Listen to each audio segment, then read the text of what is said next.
Welcome to Mechanic. Today we have a 2013 Mini Cooper.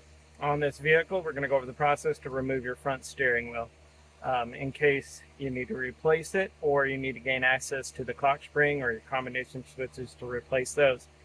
So first, we had disconnected our negative battery cable, let everything discharge, and then being able to remove the central airbag.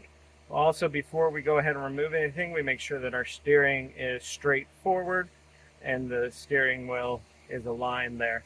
We are going to undo this bolt now to remove the steering wheel.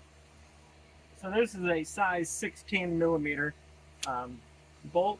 I'm using an impact to get it to come undone. And then it just helps out to make it come undone fairly easy. Now, we already have a mark here, but if not, we want to mark it ourselves so that when we put it back on, we line it up with the exact splines that it needs to be. You can undo this without an impact gun. It's just that you would need a helper, most likely holding the steering wheel while you undo this.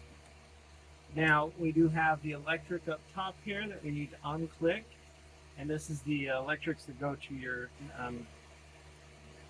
comfort switches here, being your radio and cruise control.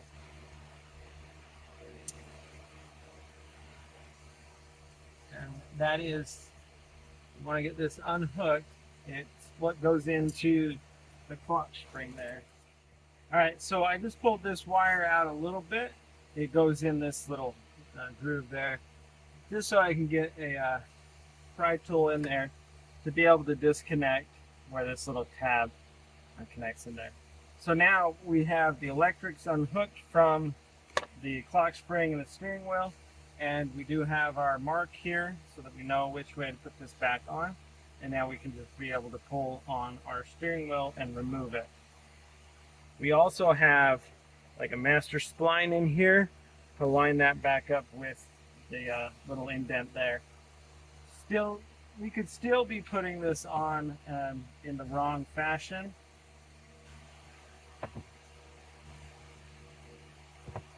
But it's just got those indications. So we've set that steering wheel aside, and now we're getting where this is our clock spring, and it is in the central location.